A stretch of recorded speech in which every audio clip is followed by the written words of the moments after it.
Hello, good morning. Good morning po sa inyong lahat-lahat. Andito po ako ulit sa inyo. May 13, 2024 po, 8:13 AM.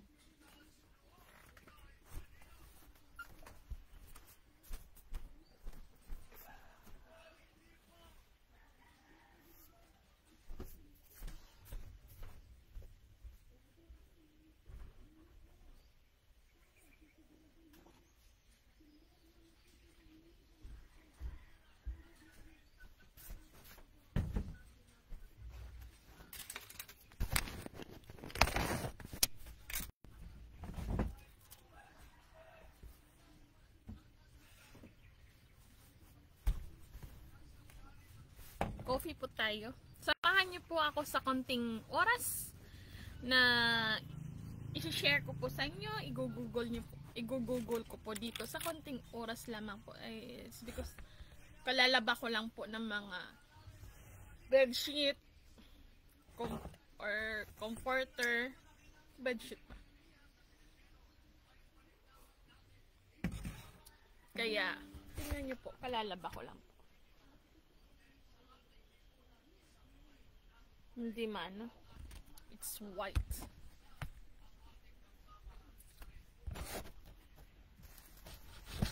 Alam niyo po, sharing is loving lang po. Ako po'y sa lahat ng mga pangyayari po at na-observe ko po, talaga pong andyan ang Panginoon para dumisiplina sa mga hindi ginagawa ng tapat at tunay na responsibilities and duties bilang isang PNP or police,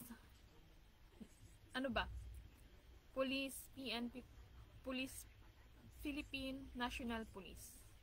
Yun siguro yun. Guess lang po yun. Kasi hindi ko po talaga nanin yung mga ano yun.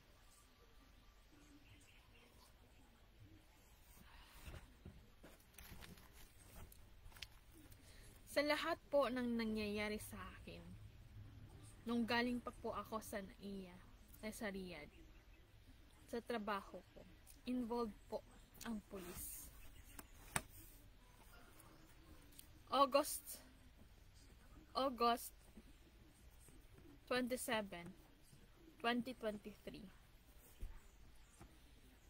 Andun po ako, Police Station 1. Ako po'y natutuwa sa mga disiplinang binibigay ng Panginoon.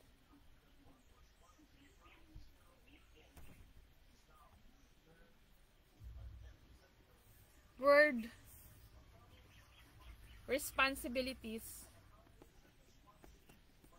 and duties. Jurisdiction, yes. Ang pagkakaalam ko sa jurisdiction, ito yung batas na ginawa ng Pangulo para sa mga personnel na sila po dapat yung protekta sa mga Filipinos dito sa Pilipinas.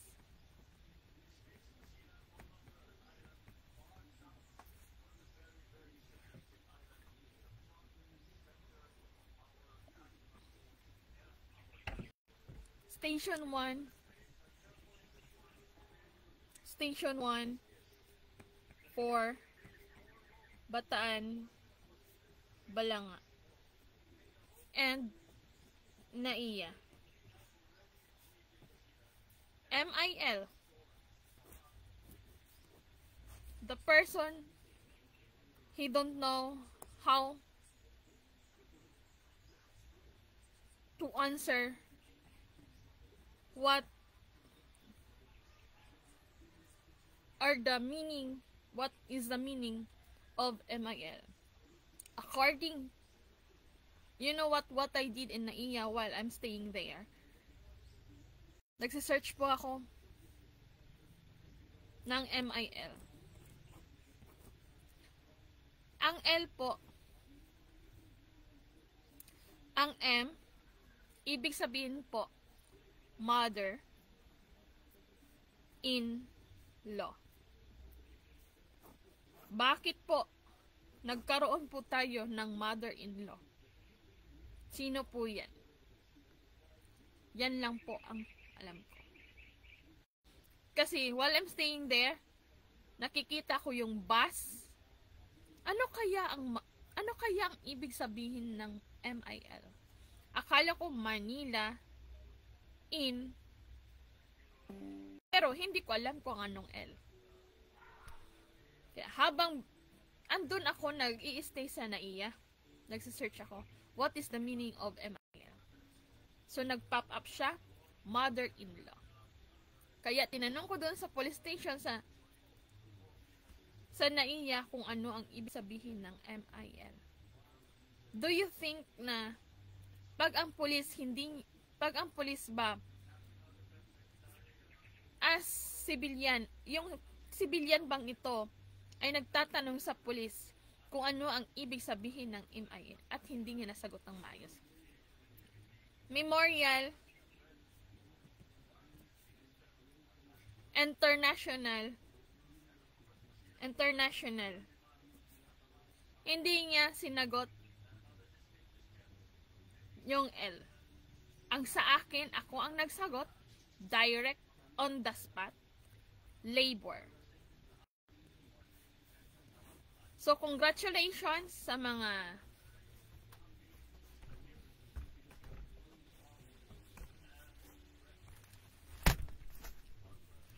Madam Sassy. Andito ka ho. First time ko pong pumunta first time ko pong humingi ng tulong sa Manila. Police PNP. Pero hindi niyo ho ako tinulungan.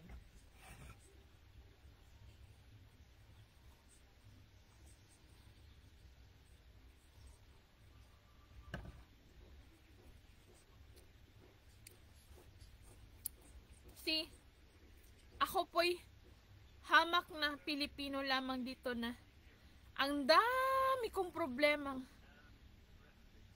nakalagay dito. Shoulder ko po. Pero sarili kong kababayan dito sa Pilipinas, pinaglolo ko po ako.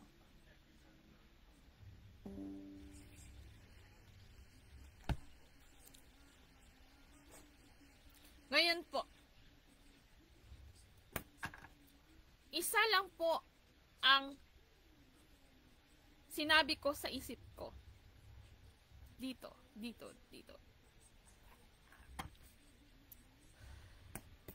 Masama ang aking loob nang umalis kami ng Manila. It's because 100 yung pera ko, 100 yung pera ng mama ko. Tapos, walang nangyari sa ikakaso ko sana para humingi ng tulong kay Sir Tolfo.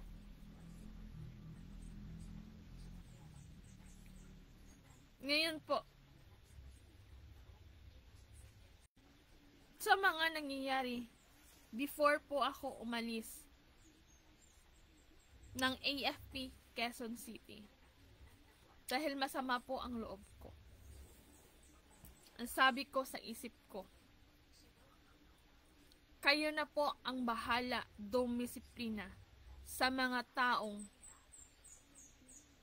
hindi ginagawa ang kanilang responsibilidad at duties. Disiplina po ang kailangan sa kanila para matakot ang mga future na magkaroon ng profession as police national the Philippines siguro. Ngayon, August 28, kaya ko pang pagpasensyahan yung nangyari sa NAIA. But, when it comes to the law, no. May kaso yan. Aray ko. Batong pangit naman ang binili nitong kubong-kubong to. Sinasaktan ho ako eh. Nakaupo lang ho ako, sinasaktan ako. Pastas! Masakit. Eh yung ano kasi, yung parang pag ganun, hindi man lang kinat. Talagang andyan pa. Sinaktan na nga ako. Sa Saudi. Pagdating dito, sinaktan pa rin ako. Pagdating ko na naman dito sa bahay na to, sinasaktan din ako. Tignan nyo. Sino siya? Tignan nyo.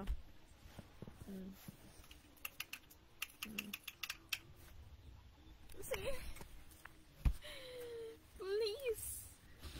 Pag gusto niyo magpabili naman, ayusin niyo. Parang awa niyo na. Let's see. Focus up eh. Niloloko ko lang po kasi ang sakit talaga. Kasi pa alam niyo po pag talagang masakit na kakaiba po yung side effect sa akin, naduduwal po ako eh. Yung iba, aray, ganun, parang mamamatay sa sakit. Eh, ako, naduduwal na hindi ko naiintindihan.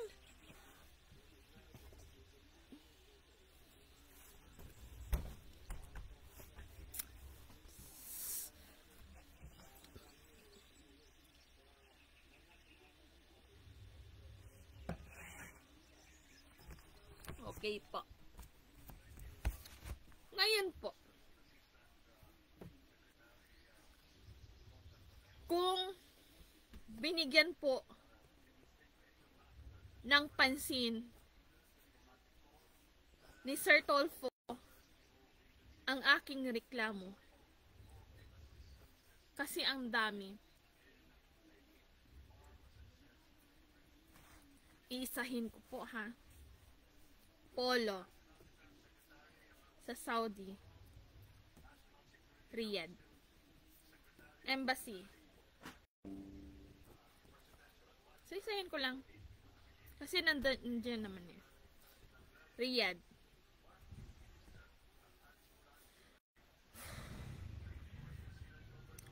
Buraida. Clinic Simi Hospital. Buraida 2. Yun, Buraida 2. Hindi siya Buraida lang talaga. Buraida 2. Yung Buraida 2, may Buraida 1 yan. Pero hindi ko alam kung saan. Yun ang pagkakalam ko at sinabi sa akin ng isang doktor.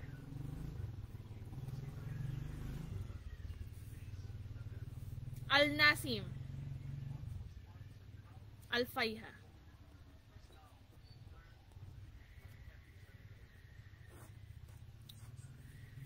Confidential. Nag-sign ako. Pero hindi ko alam. Saka na yan. Yung confidential kasi, talagang tinuon talaga nila ipaperma ng busy ka. Bago ako nagperma, anong confidential yan? Confidential. Yun lang ang sagot. Pinirmahan ko para wala ng gulo. Sabi ko mamaya pupunta ako doon sa office. Tatanong ko tong confidential. It's void. Why? I don't know what's inside the confidential. Sino po talaga yung included doon? Ako din naman. Kaya dapat alam ko kung anong klaseng confidential. It's void.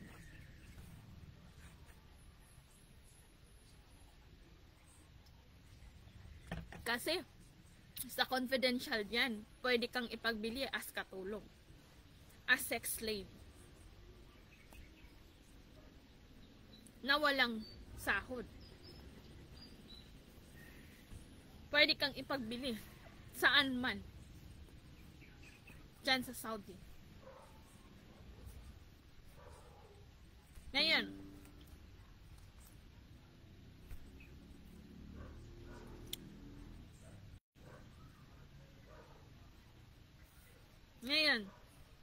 Naiya, Jollibee. Puro sila, yung Naiya sa Jollibee lang. Owa.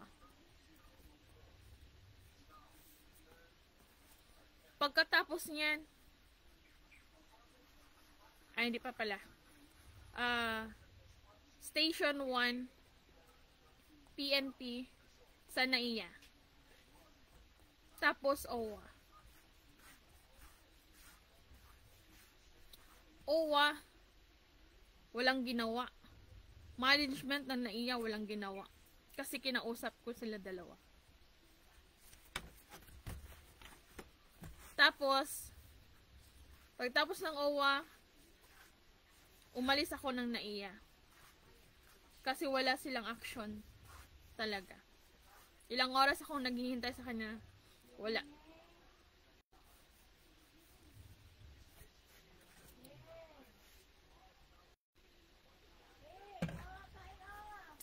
Tapos,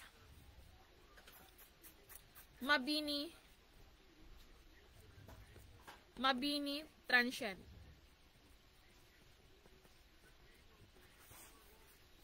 Pagkatapos Mabini Transient, Station 1, PNP. Sa baba. Naiya. Tapos, walang nangyari. Waiting shed. Doon ako tulog. Pagkatapos, pagka-umaga, Tolfo. Or GMA. Yung GMA, tanga. Ay, yung ano, tawag nun? Yung, sorry, yung, tawag nun? Yung guard doon. Tanga. Yun lang. Hindi alam ang duties and responsibilities. Tapos nun,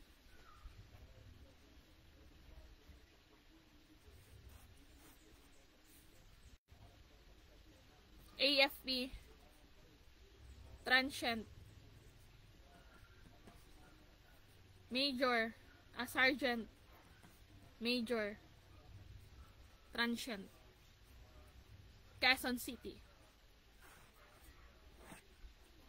Tapos nun, Barangay Hall. Doon malapit. Pagkatapos nun, jurisdiction talaga, no? Ano po ba ibig sabihin ng jurisdiction? Limited lang po ba? Ang dami. Anong klaseng kokote ang meron dyan sa Manila?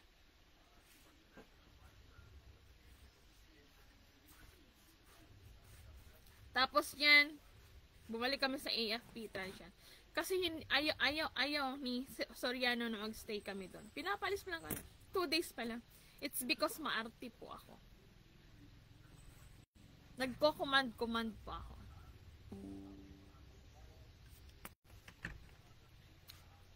Hindi ho yun command. Kuya, ligo na to kuya. Maano ko. Pagkatapos nun, DSWD.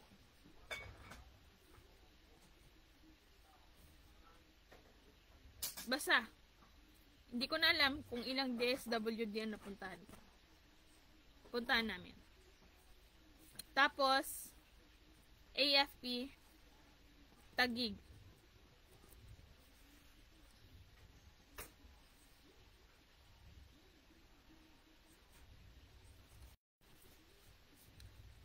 Ang command na tinatawag po, kung ano po ang ginawa ko sa tatlong AFP sa post, Yun po ang tunay na command. It's because they are stupid. Bakit po? Bakit kailangan ko pa bang sabihin? Yung kasi umulan. Kailangan pa bang may mangyari bago kayo gumalaw?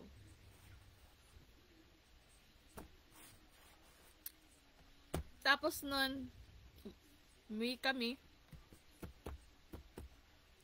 Puro na yun to DSWD, PSWD.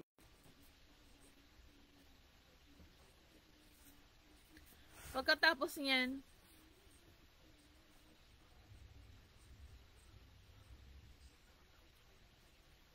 second time tong Tolfo. 2 times nakadalawang punta kami dyan. Pagkatapos niyan, umuwi kami. Sa post, nanghiram yung mama ko ng 300 ata, pangdagdag sa pamasahe. Pero walang bayad. Hello, sir. Sorry po, ha. Alam niyo naman po kung anong sitwasyon namin. Alam kong alam niyo po. Ngumiti nga kayo pero wala akong magawa eh.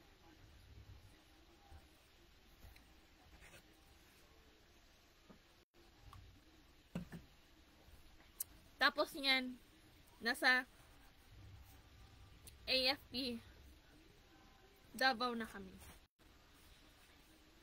May nagtanong sa akin kung anong problema. Doon pa magtatanong sa akin. Ano yan? Sabi ko, hindi pwede doon sa labas. Sa office. Ang sagot niya ba naman, tutulungan pa naman sana kita. Basta, wag ho.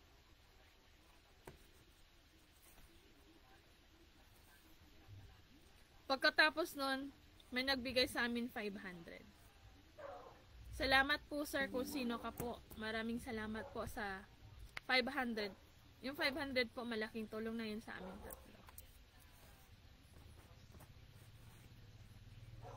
Tapos may transient doon. May nagbigay sa amin ng dalawang mga canned goods. Dalawang pongpong. Anong pongpong? Dalawang cellophane na puro canned goods.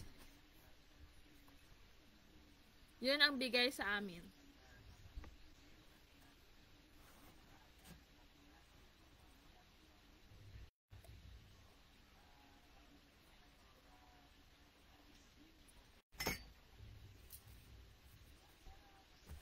So, naman sa transient, yun na po yung mga ginamit namin, ulam, kung anong meron sa dalawang lagayan. At yung iba nandito, dinala namin at yun po ang inulam namin.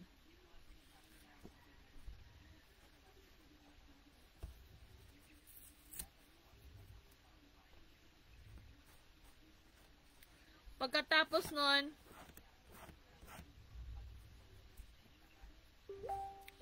pumunta kami ng VP Satellite sa Davao.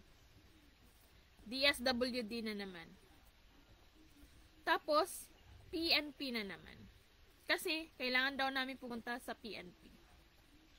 Pero sa VP Satellite, dalawa lang po yung pangalan na pinalagay ko doon. Sa kuya ko at sa mama ko, magkano ang binigay? 2,000.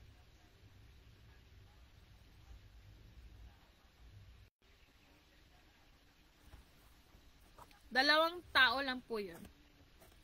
Tapos, gusto ni sir or ma'am na kunin pa yung sa akin, hindi ko binigay. Only 2 person.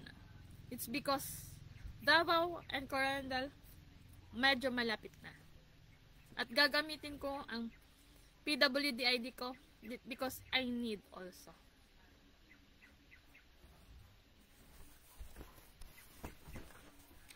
Ang haba naman nito. Pagkatapos niyan,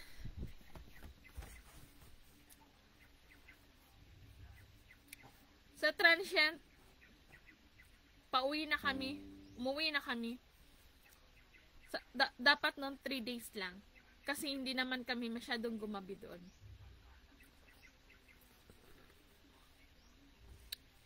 Ang sabi ko, kasi nagalit ako, bakit sila hihingi pa ng another 1 day? 3 days lang naman.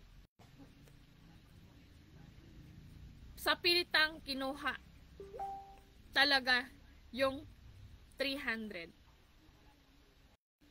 Bakit po sa pilitan? It's because harassment. Sinipa ang pintuan kung saan kami yung nirentahang kwarto. Tapos yung babae, ginanon niya. Sinabi niya sa akin, hindi ako nag-iisip. Hindi ko ginagamit ang isip. Ngayon, pwede kong sabihin na wag na. Pero as responsible, alam niyo po na hindi na pwedeng magbayad. Kasi hindi na po kami matutulog dyan. At hindi kayo allowed na gumanon sa akin.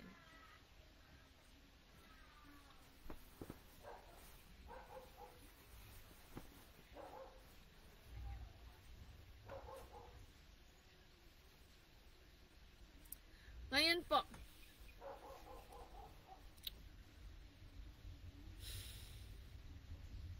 kung kinausap ko kayo ng maayos, ano po ang mangyayari? Do you think na pag-alis talaga namin ay maayos? At nagpaparinig-parinig na kayo?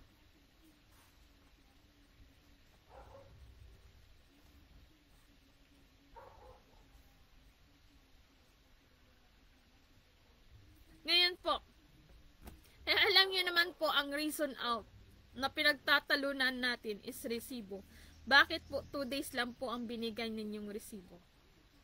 Samantalang dapat po 4 days lang. 4 days yun. See?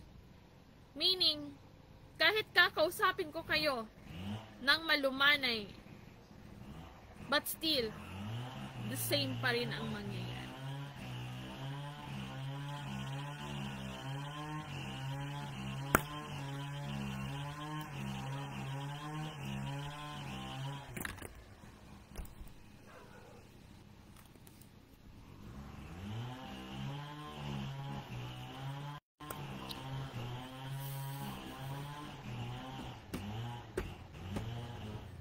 DSWD dito sa Davao City.